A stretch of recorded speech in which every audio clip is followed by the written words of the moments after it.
Today, we have the pleasure of speaking with Mike Monovoukas, CEO and co-founder of AcuityMD, a breakout leader at the intersection of software and medtech. Backed by top-tier investors, AcuityMD is building the modern commercial OS for the healthcare industry, transforming how medical technologies reach the patients who need them most. Welcome, Mike. Happy to have you. Happy to be here, Andy. Thank you for having me. Tell the audience, if you would, who is Mike? It's a great question. I'm not sure if you polled my, close friends and my wife, if they would consider me fully normal. I'll tell a quick story about my last weekend, Memorial Day weekend, and just an anecdote from that weekend before kind of going into my background. So, like a lot of people, I've been following the latest models and have been playing a lot with O3 and, wanted to, see what type of medtech entrepreneur OpenAI had to offer. So, I fed it a lot of context about market areas that we find attractive and just some basic kind of context about the industry and where it's going and different market segments. And it sort of spit out a really innovative idea to apply micro robots to kidney stones. And it was like, here's the research, it's out of this lab and it's not yet, used for kidney stones, but we think it could be, or, the AI thinks it could be applied for kidney stones. And I just kind of kept prompting it and, ended up with like a draft provisional patent that, could submit to the PTO. So I did that in like a couple hours on my couch on Memorial Day weekend. So I don't know how many people would do that on a holiday weekend. I don't know if I'm fully normal, but, med tech has always been, central to my life, central to, our family dinner table conversations. Why? Was your dad in the business, your mom, your grandma? Where'd it come from? Yeah. So, have always been in a medically oriented family. My dad was a mechanical engineer who went into the medical device industry. My mom was a lawyer who, found her way to the medical device industry as well. My brother was an engineer in med tech and is now training to be an orthopedic surgeon. So we've always kind of, had conversations around the dinner table about innovative medical technology. And, it's funny, over Memorial Day weekend, we're using the O3 model as like a brainstorming partner. My dad and I were like, hey, do you think it could do this? Or do you think the product could end up here? What about this technology and this application? So it's interesting to see the extension of that in kind of an AI world, but always been fascinated about, the practice of medicine and specifically med tech, because you have physical products that are used on patients, in life or death situations. You've got surgeons that need to be trained on how to use these products. You've got, inventory demands. And, my favorite sort of, quote about med tech is, we all want personalized medicine. That's kind of been, a big rallying call for a lot of health tech companies over the last, 15 years. What that means for a medical device manufacturer is, incredible product complexity, because every single patient has their own kind of anatomy needs, anatomical needs. They have their own kind of clinical history. They have, so a sales rep and a manufacturer of these products, they need to keep a ton of inventory on hand. They need to come ready with, implants the size above and the size below. And so we all wanted personalized medicine. What ended up happening is we have, an explosion of complexity in the products that we can use to treat patients. And so I just think it's a fascinating industry for so many different reasons. It's highly regulated. There's a physical good. There's a sales rep in the room with a surgeon advising, helping, the application of that technology. So I have always been interested in the industry. I was a medical device entrepreneur. That was my first startup. And, thrilled to be, at the helm at AcuityMD. And, our mission here is to accelerate adoption of medical technology.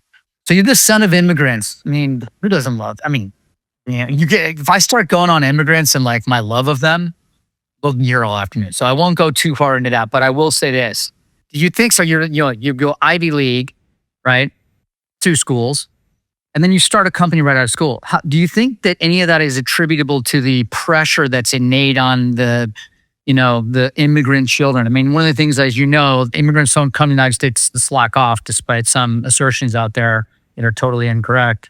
A lot of times there's like an excess level of pressure on them. Did you feel that growing up? Yeah, I think, we kind of have a, unique story. My grandparents came here on my mom's side in the late 50s, early 60s. And my dad, came here for college in the 80s. And I think, what happened in Cyprus was a very unique situation where, 1974, Turkey invaded and refugeed a lot of the, Greek Cypriots living in the north. And, my family had all their land and belongings taken from them at that time. And so, obviously they made it their way to the US and are doing quite well now. But I think that, was definitely ingrained in, how I was brought up that like, hey, like all of this is temporal. Like, life as you know it could get snatched from you. And I think that it definitely inspires a sense of like, wanting to take risk and being excited about taking risk. And, the entrepreneurial journey is a core part of that. But at the same time, there's also like, all right, what level of stability do I need to take this risk? And I think that definitely permeated in how I built my career early on, where I was involved in, a medical device startup, but I also chose a more traditional path and worked as a management consultant for a few years, got my MBA, managed to stay cash flow positive all through business school, doing, random advisory work and helping out with startups and helping out with larger companies in the medical space. So I tried to de-risk it as best I could. And I think that part of that was just, how, this kind of conflicted feeling from being an immigrant where you're kind of in the promised land of the US, but at the same time, you want to take risks. So how do you make sure you cover your bases, but also, see opportunity and execute on opportunity and have that sort of dual mandate as a professional? Well, how old were you when you started thinking about AcuityMD, and like, where did that come from? You're at Bain, then you start saying, okay, there's going to be a market here. That market, as you know, is chaotic. There are billions of little software companies don't really do anything, at least in my view. Then you got Salesforce with a division that they, kind of play with, and you could call it a CRM thing, but it's not really a CRM. So like, given all that complexity, given the fact that this was an underserved market, why pick this space? And how old were you? And what was the aha moment where you're like, okay, I'm gonna go build a company in that space doing this? Yeah. So I'll kind of rewind the clock back to 2012, 2011, where, I was working on a med tech startup at the time. And it's called the Wound Stylist, and, it failed. I'm not the CEO of that company anymore. I'm the CEO of AcuityMD. But, what I found was there's all this data out there on the healthcare space. There's, data that the government publishes. There's data that the FDA publishes. There's data that, about clinical trials. And, when I found myself trying to pitch the product concept to surgeons, to nurses, to hospital administrators, I did a lot of homework to personalize that pitch. Right. And I would go to, and I remember this moment so vividly. I was in the lobby at the Brigham and Women's Hospital here in Boston, and I was pitching to the head of the wound care center, and she did not want to talk to me at all. She was doing someone else a favor by meeting with this, 22-year-old entrepreneur with a prototype in his pocket. Like it was textbook, the lobby was busy, under construction. But I did a lot of research on, that center and what, they were experiencing, some of the clinical trials they were enrolled in, who they were training. And, I was able to reference that and build a really tailored and personalized pitch to that, to that individual. And it opened the door, right? And so it's the power of using data. Clinicians are very data-driven, like surgeons, nurses, hospital administrators are all very data-driven. They want the facts. And, traditionally the med tech sale has been largely relationship driven. And now that's shifting more into a value-based sale, and data is really, the foundation of that. And so that was kind of my first experience. Like, there's something here where we could aggregate all this information and actually help frontline, med tech entrepreneurs, salespeople build better customer relationships by using data as kind of that foundation and starting point. So that was the first experience I had. And then, over time that I got exposure to larger med tech companies, the top 50 or so, I saw that they also struggled harnessing data to drive frontline actions and decisions, and how reps prioritize. And they're struggling not only making sense of the market data that was out there, but also their own internal data, data that lives, operational data that lives in the ERP, kind of messy, incomplete, and inaccurate data that lives in their CRM. They were struggling kind of combining all those data sources to help drive strategy and help drive frontline actions. So that's when I saw the larger opportunity as well at these bigger companies where, everyone wants kind of that end state of, hey, my sales reps are able to build better relationships with the end user using data as a foundation.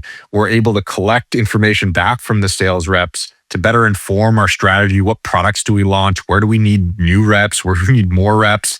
And so, that kind of give and take from, hey, we want to enable our sales rep, but we also want to, get information back from them to inform strategy. Not a problem that has been solved well in the med tech industry and really in any industry. If you think more broadly and saw the unique opportunity to get started and prototype some solutions back in 2019. And we've been off to the races ever since. Yeah, but that's what's so interesting to me is that like you sound like a CRM and yet you're not a CRM because you had to create a category. Effectively, you're saying, okay, this is a data business, but what is that data that was going to drive a new category that wasn't CRM that was still going to be a wedge that could punch you into the market? Yeah, I think, when we first started the company, we kind of framed our competitive landscape as, on one side, we had the data providers, right? People who were selling lists and access to databases to export bulk data in the healthcare space. And on the other side, we had the CRM, providers. And we're kind of in the middle of these two categories who have existing budget and have, well understood buying cycles. And I think, early on, we, primarily sold into that data budget and said, look, like you're spending X on data. Well, what's the ROI of that spend? And you're buying all this data, but is it actually changing how your reps go about their day to day? Is it actually helping them sell? Is it actually helping them build pipeline? What proof do you have of that? Right. And like our solution, you can automatically track, how much pipeline is being generated, how many deals are being influenced by the data we present. So that was kind of our wedge in was really on the data side. I think, data products inherently are seeing this with a lot of, the AI products, which I would actually categorize more as data products than as traditional CRUD software products. Data products have some sparkle to them, right? They can actually, like when users interact with a data product, they're delighted if the data's right and if it's, helps, it fits their concept of the market. So we really started on that data side. And I think what we found over time is that, CRM is a category, but it's not really a use case. And the primary use case that, people want out of their CRM is, answering the fundamental question of like, are my reps going to get to quota? Like, am I going to hit my number? Right. And like everything else is kind of, a second order question from that main primary question. And, you could design an empty box to, that requires all this manual entry and curation to essentially count whether or not your reps are going to get to quota. That requires them to like actually use a software application to enter, all their notes and all their opportunities and all their forecasts. What if we do that without that entry? What if we could automate a lot of that, manual data entry and actually instead of tracking the reps, enable the reps and give them a roadmap to quota. So the way AcuityMD works is we help reps get to quota. That is literally what we do. There's not a category for that. I guess maybe the sales manager helps the reps get to quota. But for any given rep, depending on their territory, the products they sell, context about the market, about the competitive dynamics, we help those reps build a roadmap to quota by servicing new opportunities for them and nudging them towards opportunities that are more likely to close, and then collecting all sorts of data as frictionless as possible in the sales process. So you could consider us a CRM. We also integrate into CRM. So it doesn't really matter what the plumbing system of these companies looks like. We're just trying to be the front end to help the reps get the quota, because that's not what reps are using legacy CRMs for. You're in Boston at the time, right? When you started Acuity. I was actually in Chicago when I started it. I'm in Boston now. Okay, copy that. So you're in Chicago. It's not exactly a VC, hotbed. How'd you think about getting in touch with tiny little Benchmark and Eric Vistry? I mean, it's like Benchmark's world class, obviously, but they're not a house, they're not the thing you think of every day, like the gigantic, institution. How'd you think of them? How'd you get in front of them and how'd you win them? That's a tough group, especially Eric. Yeah. So one of my mentors is Jay Desai. He was the founder of Patient Ping. And, I worked at Patient Ping for about on and off about 3 years. And, saw their seed and Series A and Series B fundraisers. And as part of that process, Benchmark was involved in some of those early rounds. And so Jay connected me to Eric, and, it was like right as COVID was kind of rolling over the country.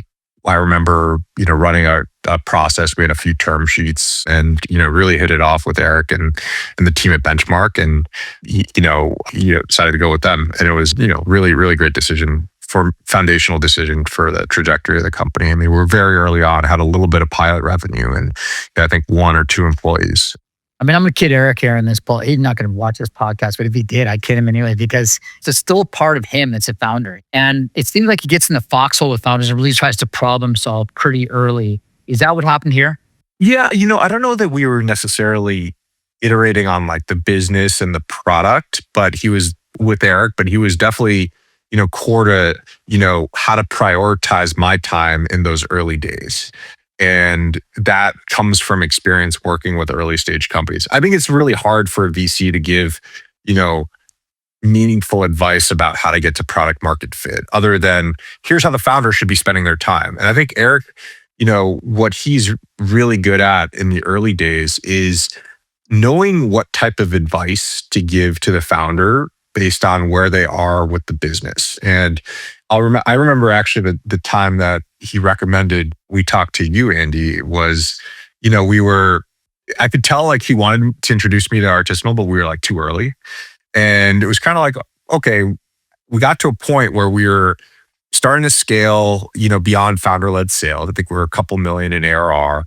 Had no idea what a sales process was, didn't really have a CRM in place, they were just like founders-led sales, just going out after the next one, after the next one. And we knew we wanted to, hire a couple of reps and start to scale commercially. And at first we were like, hey, we should hire a director of sales. And, I want to get a director of sales in to, run a small team of reps, and let's like experiment there. And Eric's feedback was basically, you're going to outscale that director of sales in like 6 to 9 months. So why not go hire someone really good? And by the way, I know just the person to introduce you to try to get someone really good at the early stage. And so I think he's really good about providing those introductions and providing the advice when you need it, as opposed to, some VCs will just load you up with, oh, I'll introduce you to this person, I'll introduce that. Have you read this article? Have you listened to this podcast? And that's super distracting, especially in the early days when your, number one priority is getting the product market fit. Well, I have to say, man, I was kind of blown away. You're a Series A company with almost no revenue, and you're in a weird space, which we still struggle to kind of pin, right? You're not like you're not a thing you can easily describe, and yet you're a gigantic, like a massively important solution in a huge market. And I'm kidding around about the fact that we're not calling ourselves a CRM, and we're really not a data service. Like we're something else, right? I mean, like we're an AI platform for the medtech industry. We've been working on like user context and company context and market context were things that we were building into our platform from day one. So that, if you were a sales rep for a certain company and, I was a sales manager for a different company, we logged in, and based on even the same market data that we aggregate and collect and synchronize and clean up, we would see very different experiences based on the goals of the company and based on the objectives of the company. So we've always kind of been maniacal about how do we collect context as seamlessly as possible, and how do we use that context to modulate the UX and the experience that each of our users has with the software. And so, when the language models came out, it was actually like perfect timing for us as a business, because it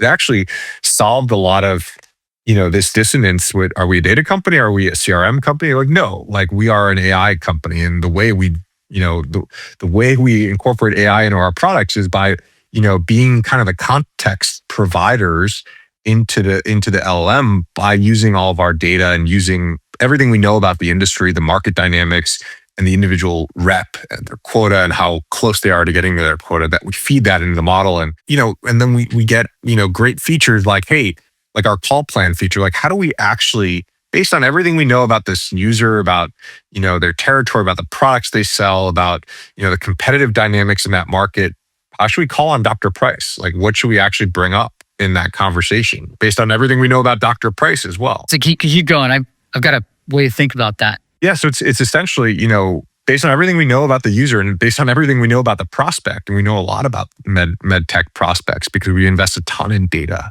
How do we actually facilitate that conversation and make sure no one's wasting anyone's time? And then when you start to aggregate those insights up, from an individual call plan, how do I prepare for a call with Dr. Price based on he's a new time customer. We've never sold into the account. We have, he's used one of my competitor systems in the past. He trained with a surgeon who we know from across the country. Based on all these insights, how do I actually call on Dr. Price? You start to layer those insights up and up and up and aggregate them. You get to a very, explicit plan of like, how am I, Mike, going to hit my quota as a sales rep in, the Midwest selling orthopedic products? Like, what exactly do I need to go do tomorrow to get closer to quota? And, and then you can continue to aggregate up from there, which is like, all right, as a sales leader, as a VP of sales, like if I have a national goal of $200 million of sales, how do I allocate my resources? Where do I place sales reps? How big are their territories? How do I nudge them? How do I make sure that the ones that are in seat are on track to hit their quota? That's what we're building, is starting with the most intimate, basic kind of sales conversation, the rep and a prospect and everything we know about that, and then layering that out. That's our take on CRM, which is we just want everyone to get to their number. And we don't want to, waste time on busy work like entering opportunity information or, entering BS garbage in, garbage out into a CRUD app, right? Like, why not just automate all that work if we have all the data? I'm going to take you on a little bit of a journey for 1 second. One of the great minds in the history of data, or let's just call it software, is this guy, Bob Muglia, who was the original. He was the guy who took Snowflake and turned it from just a product idea and into a multi-$100 million thing that ended up becoming a multi-billion-dollar thing. And he calls the AI world the intelligence economy. So he looks at it that way. You're trading on intelligence. That's really what AI is going to ultimately be about. It's going to create a huge, gigantic economy where people are trading on intelligence. And the way I've always seen you is a market intelligence, customer intelligence kind of platform. What I was about to get to, though, is this, where I knew we had a special founder, not to blow sunshine anywhere, but this was a really cool moment, was when you convinced Wakefield, he'd been a CEO before, to go be your VP of sales. When that guy was like, more senior than you in some cases, right? Like just he'd been around the block, he'd go be a CEO somewhere. He had a great resume. You convinced this guy to join you, what that is, 3 years ago? So this is the Series A. This is what the audience should pay close attention to what we're about to talk about here. Series A companies fuck up all the time because they bring in the wrong people. They bring in too high, too low, and they don't know what's going on. And then they can blow through 1 or 2 iterations of management. You brought in Alex and a handful of other people. I recall maybe losing one person and replacing them very quickly. You've had the same team as you head towards your Series C or whatever, and you're critical mass, real business now. I'm super curious what you attribute to when you go back to that time. I was a nascent business in an underserved off-Broadway category, and it was hard to define ourselves. I remember watching you convert these people, but what do you attribute that to first? And then second, to how do you really get those people in the boat for a weird space?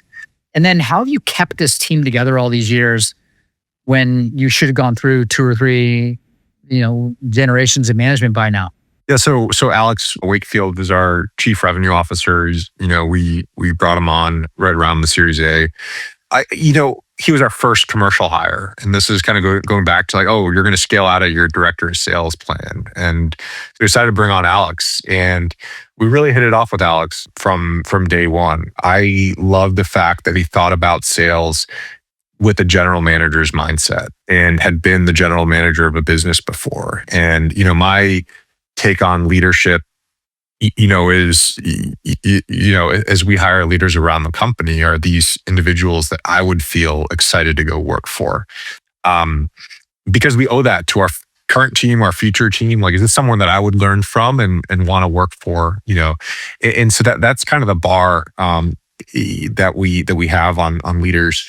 I think, the other thing I'll say is there are a lot of schools of thought around only hire the person based on the role at hand, or like don't, hire for experience, or, don't hire someone ahead of plan, based on where you're at a company. I guess my philosophy is more, you always want to be hiring, especially if you're scaling really quickly, you always want to be hiring ahead of, what you need today. It just doesn't make sense to hire someone that's only going to get from, 3 to 10 million in ARR if you're scaling from 3 to 10 million in ARR in a year, right? Like that's like not forward looking at all. And it's just going to create a lot of churn at the company, right? And as a founder, you'll get super distracted.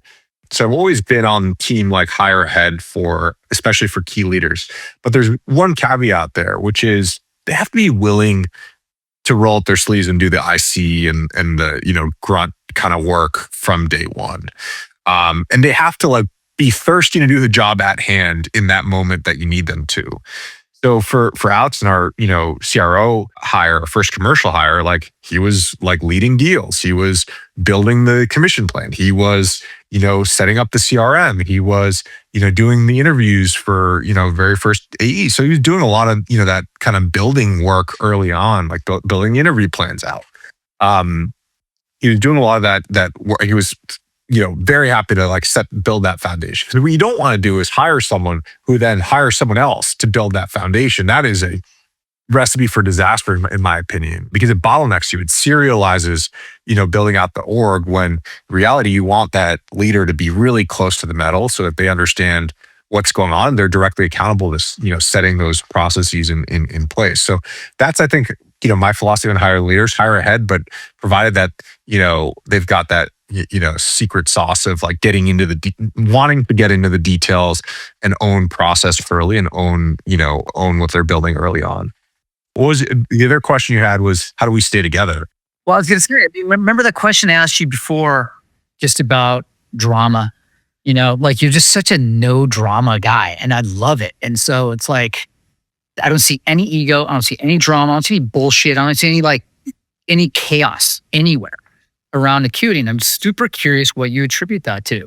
Yeah, it all comes down to, I think, like being mission driven. And, our mission is to accelerate adoption of medical technology. I say that to every employee when they start. It's, everywhere at the company, right? And it describes what our product does as well. And I think that's the really special solar eclipse when you have like, what your company's aspirational mission and your products, what the product actually does are the same. I think it cuts through a lot of BS that, can crop up as a company scales, because you can always point back to that mission and you can say, well, are we accelerating adoption of medical technology or not? Are you getting in the way of us accelerating adoption of medical technology? Because if so, like there are patients who need that technology because they don't have access to it today, right? So it helps cut through a lot of the BS, because at the end of the day, there's a patient, there's a surgeon, there's a hospital system, and that patient is someone's loved one, and, that surgeon is someone's loved one, but hospital is in someone's backyard, right? So we serve kind of a higher purpose that way. And I think that helps cut through a lot of the noise and eliminate drama. And I also think hiring people who are company first and mission first also helps cut through that ego, right? And so I've had leaders at the company be like, look, like I see where we're headed and I'm not the right person for this next phase. So I'll work with you to find someone who is.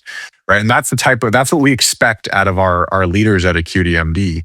They are solving for a greater mission in the company success and the industry success, and not just for the title and, for the short-term, resume bullet. I love it. Hey, Mike, I remember a couple of years ago, it was just it wasn't a very immersive discussion, but I remember just you thinking about kind of path A and path B in terms of where to put resources, where to put money, where to put resources. And it had to do with, okay, do we just build more product, get a broader product footprint within the customer, extract more value, charge more? Or do we hire lots more sales reps and just build capacity driven, kind of go for the classic, hire lots of salespeople, grow revenue thing? Can you tell the audience sort of how you went through those progressions to ultimately land on one or the other, or did you do both? What was your thought process? Was it capital preservation? Was it staying on a P&L or a financeable business plan over time? Like what was in your brain driving the outcome of that fork in the road style decision-making moment? Yeah, I would say like after we had product market fit and, and you kind of have your initial product market fit and then you find your kind of, first up adjacencies to expand that ledge. When we were in those days, I think what we found early on is that we knew that there was a minimum coverage that we needed to have in terms of, commercial coverage, sales reps, particularly as we focused up market. Some of the larger accounts that we work with, we needed, trusted advisors that are deeply embedded into the multiple business units and into each of these companies. And so, and those deals take time, right? And yeah, you can land, a good mid 6-figure deal into one of those, larger accounts, but that's just like barely scratching the surface. And so we needed people that could land and then also sit in these accounts and really, span out from there and build really close, trusted relationships at all levels of that organization. So we knew, particularly on the, upmarket side, there was a minimum kind of coverage that we needed to hit once we had product market fit and, had some demonstrated success upmarket. So that was, so we built a plan around, making sure we had the right boots on the ground to hit that coverage.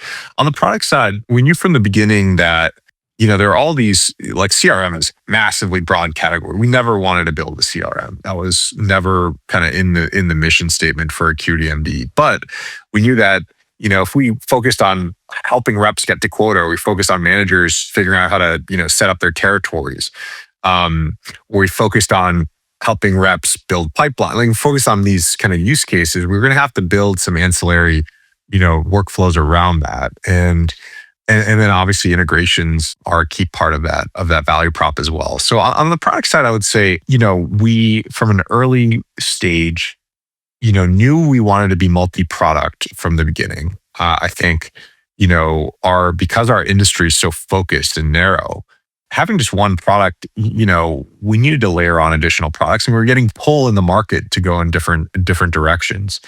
So we kind of, we did something nuts about, 18 months ago. We tried to launch, I think, 4 different SKUs, 4 different billable SKUs. And they were early on in their life cycles, right? And so we didn't actually go to market with 4 different billable SKUs, but we set, goals to try to get, have every product manager own a SKU that they were launching. And it was a really formative experience for us because we were trying to forget about going from 1 to 2. We were trying to go from 1 to 5, right? Products. And I think we learned a lot in that process about the amount of kind of inertia you have to overcome to, launch something new the right way. And if you're also scaling your sales force while doing that, it just forces a lot of prioritization decisions really quickly. So the 4 SKUs became 2 SKUs, right? And enablement was that, and 2 SKUs is probably too many, right? We probably should just 1. But that kind of natural selection of, hey, we're going to try all this different stuff out. Not all of it's going to make it as its own standalone SKU. It really forces the value statement earlier in the product development process. So we at least knew that we were like working on something valuable, as opposed to just like an incremental feature, an incremental feature, an incremental feature. So that's how we thought about product development. I think that, a lot of stuff worked really well. I think we're still learning about that muscle, that go-to-market muscle around launching new products. But we're much further along than we were a year ago or 2 years ago. But, do you ever worry that the medical equipment space is going to be, you're going to saturate or whatever, and you got to jump to another vertical? How do you think about that long term? I think of how we were pre-LLMs, the way we're, going to build a vertical SaaS company was, okay, we're going to land in commercial. We're going to start to, we have a wedge in, kind of what we call our targeting product, and we're going to kind of layer cake out from there. And we're going to build workflow products and incrementally step. And, that was our initial plan. I think a lot of that's changed over the last year, given, the power that we're seeing in the LLMs to automate a lot of the back office workflow. And if you think about, what it takes to get a medical device out to market, for a 510K exempt medical device, this is kind of like, doesn't need a clinical trial. Still costs $30 million to bring that product out to market before you're allowed to realize one penny of sales. Why is that? Well, a lot of it comes down to creating the documents necessary to go back and forth with the FDA, and USPTO, and essentially creating and corresponding and revising documents based on well-needed regulations in the market, right? You're talking about patient lives here. And so I think in kind of the old world, the way we thought about our TAM was, all right, there are about 400,000, global med tech commercial FTEs, and we're going to charge X dollars per seat, and there's your TAM. In the new world, we think about the TAM in terms of, well, what is, like, if you actually thought about the amount of money it takes to go from product concept to selling a medical device, how much of that is labor budget? How much of that is consulting budget, services budget? How much of that is software or, hardware, like product development costs, tooling, manufacturing costs, right? So think about kind of the budget longitudinally over the course of a device's life cycle. And you find there's a lot of spend that goes into really just communicating and creating documents around what you've already built. And that's where I get really excited about, the future opportunity for AcuityMD is, we're going to, nail the commercial team, nail the sales reps, make them more effective, give them the tooling, give them the insights they need to, to hit their number, and then feed all that data back to management so that they understand their business in a more nuanced way than ever before.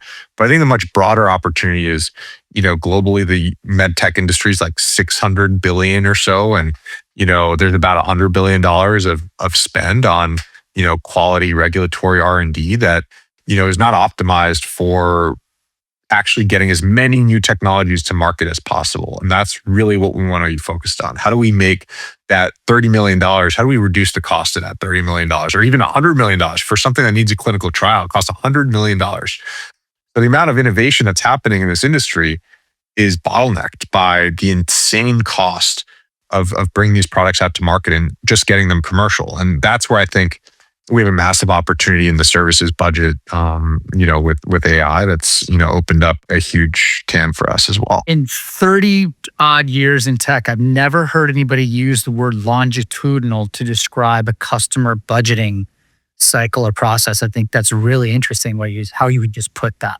You're looking at a customer's business in a completely different way, where you're looking holistically at their macro construct.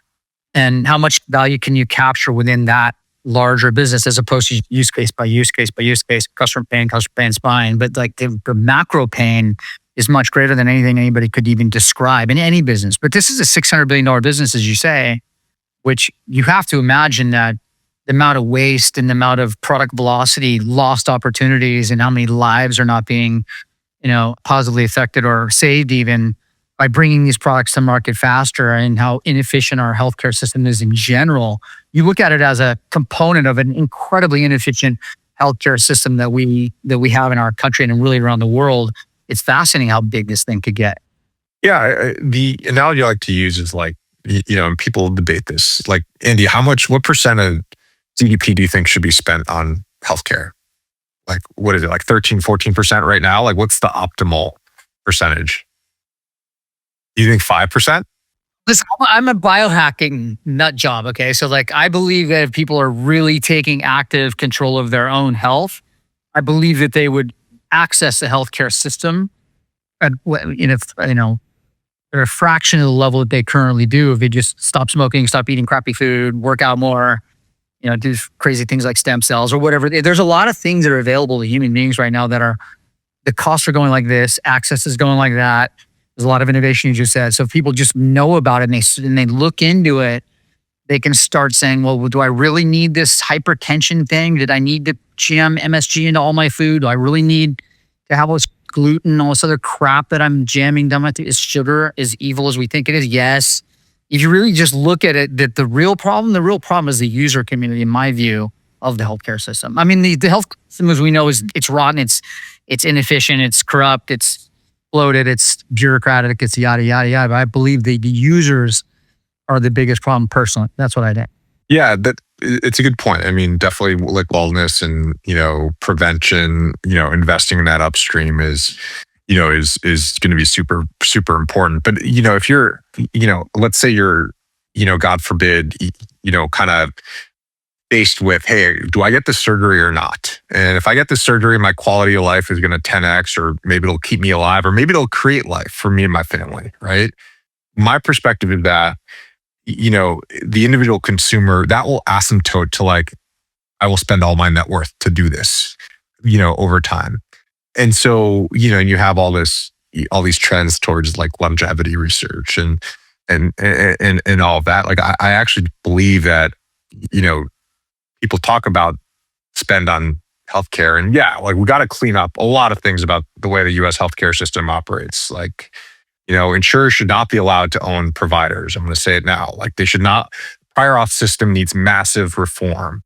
And so there are all sorts of structural issues, but I still go back to the fact that any policy or technology that is meant to suppress supply of healthcare, I view as an unjust policy. And I think what we should be solving for is, how do we actually let people get more surgeries safely, at a lower cost? And how do we figure that out, right? And how do we improve the quality of life for folks through medicine? Like that's how it should be functioning. And so I think that over time, a society should be spending more and more and more of their money on keeping their people healthy, alive, longer, happier, helping. Well, here's a quick question for you. Just big picture.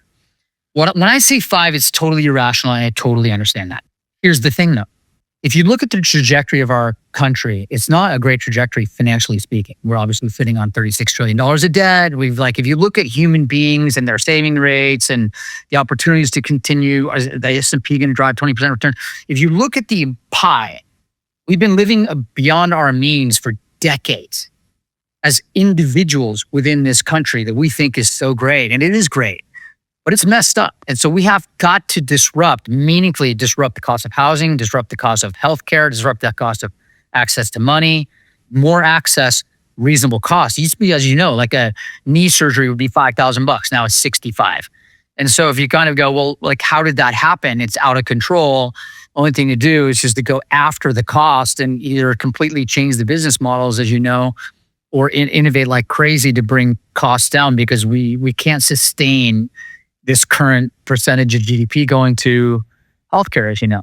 Yeah. I go back to like, what is the responsibility of the state? And I think like, apart from protecting its citizens, it's keeping its citizens healthy. And we can talk about how, right? And, prevention versus intervention versus whatever. But I view that as like a fundamental, responsibility of the government. You believe the government wants healthcare costs to come down?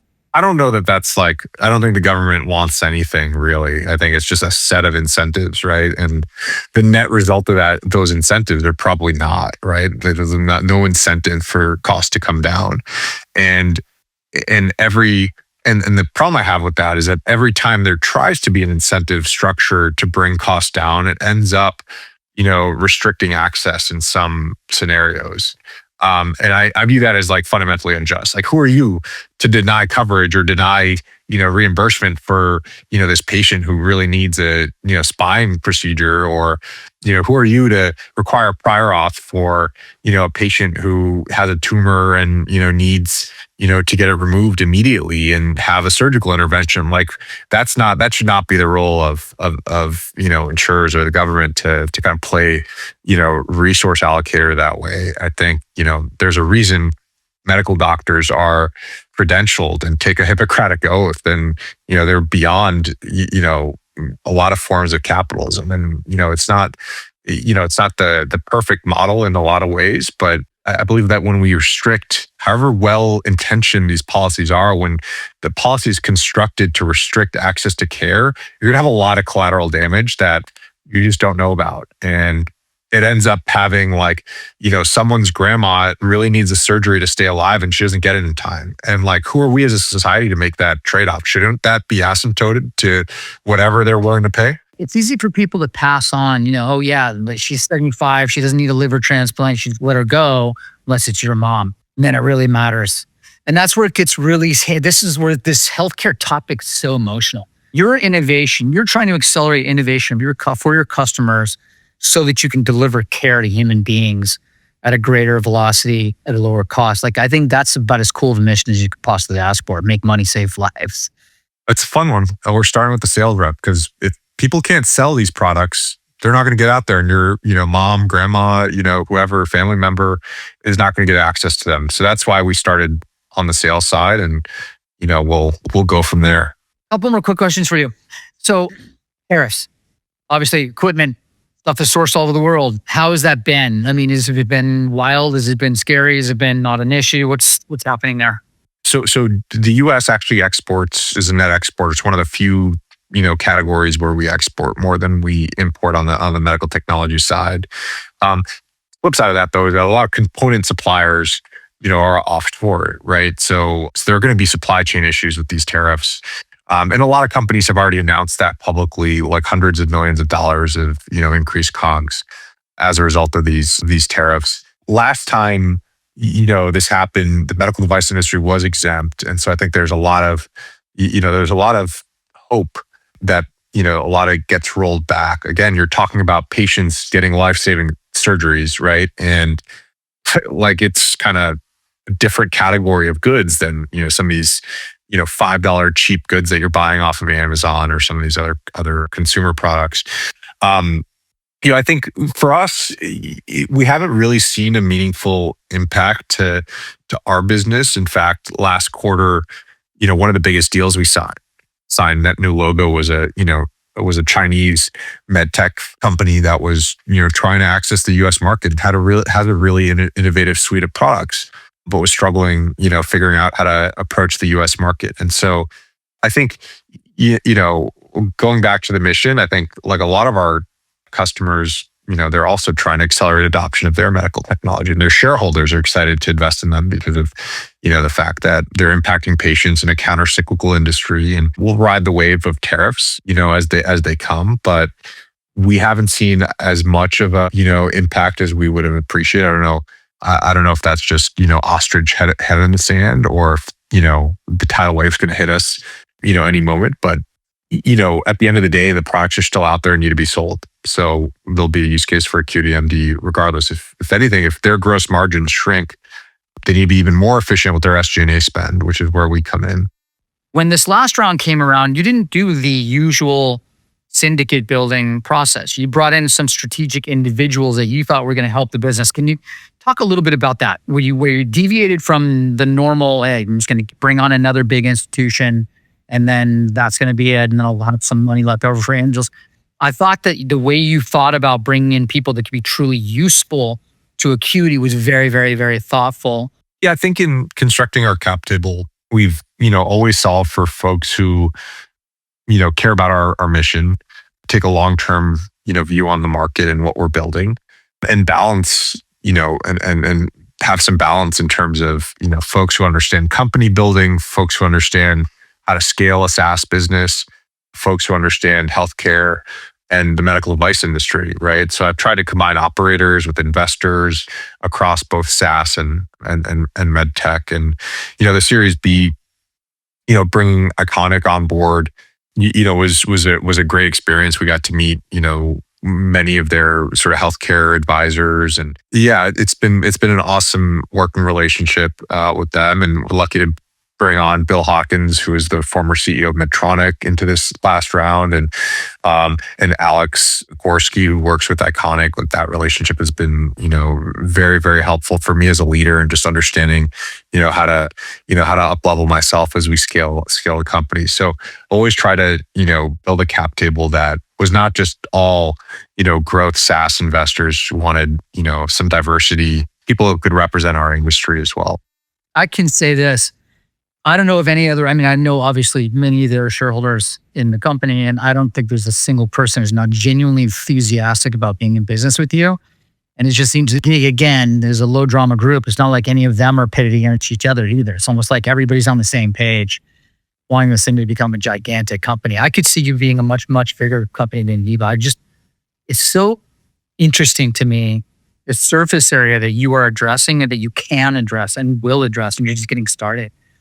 What advice would you give to other founders building a low drama, high performance team, low turnover, soldiering along, innovating? Among the things you're doing are just executing on it seems like every cylinder is firing, and yet you're not out there in the middle of the limelight looking for press releases and what have you. You just have your head down building a really special company that I believe is going to be gigantic. What advice would you pass on to founders coming up behind you to make sure that they have the best chance of a similar trajectory? Well, that's a good question. I think I hate giving advice in general because I think everyone is, coming from things in a different, from a different lens. And, I think if I did kind of summarize, I think number one is a lot of people talk about, when they're building a company, like, what is my right to win this category? What is my right to win, in this product area? Or, and when you're early on, trying to find product market fit, you don't really have a right to win at all. And so you kind of just need to bulldoze through that and figure out a way to win.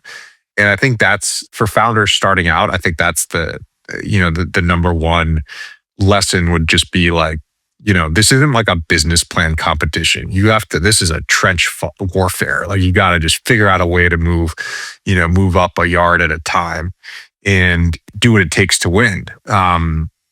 I think that's something that, was ingrained in me like super early as, competitive athlete and, as swimmer in college and growing up is just like no one really cares if you're not performing. So just like get out there and win, and you'll figure it out in the process. It's not, what you thought you were going to launch with is probably not what you're going to end up launching with, or, you might end up drifting, and that's okay.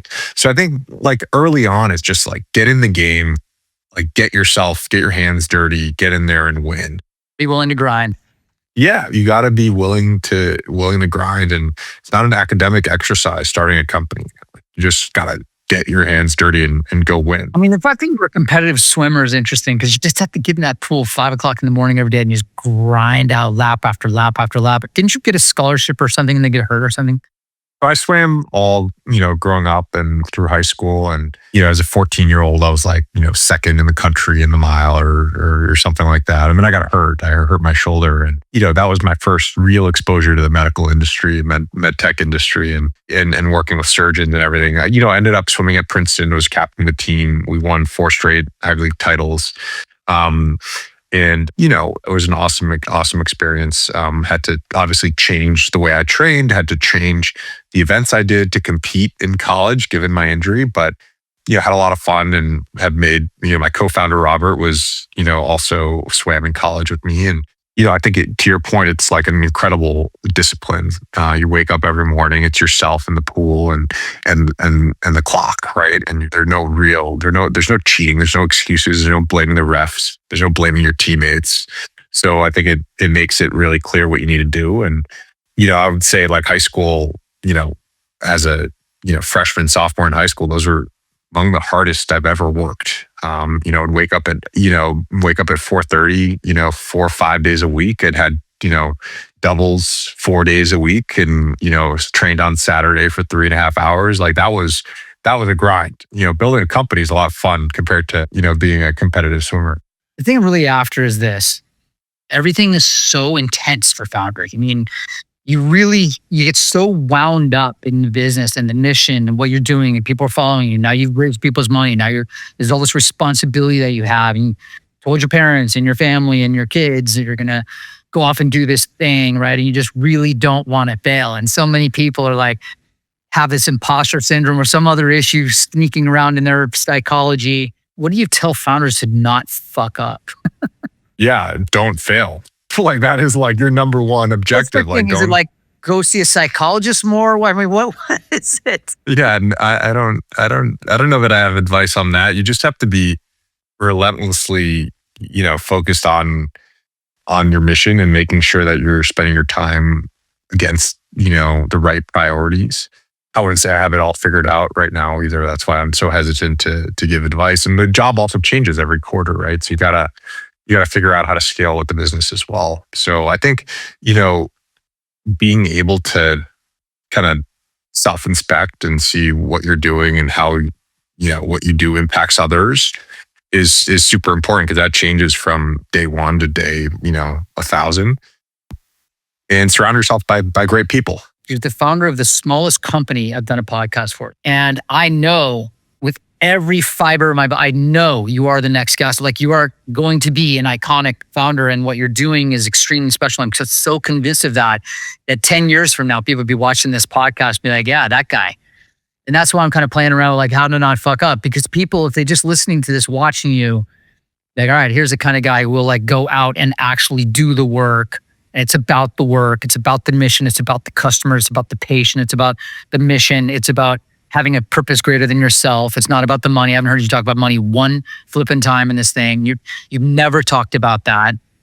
And I admire that very deeply, just the value system. And so I thank you very much for your service to our country, our society. And as an investor, I could not be more delighted to be in business with them. Well, we do it for our customers, Andy, and we're thrilled to support, some of the largest med tech companies and awesome innovators as well. And, to your point, it's personal, right? Like when you're in that, getting ready for surgery, you have a loved one that's about to get surgery, and, you hope and pray that doctor was trained on the latest and greatest medical technology. And the reality is they aren't, don't have access to it, graduated fellowship and residency, and just haven't caught up with the recent advances because we don't have time. And so that's a huge problem in our industry, in our country. And we're thrilled to be playing a role to try to fix it. Well, thank you for everything. It's great to see you again, sir. Always a pleasure. Thanks, Andy. Bye.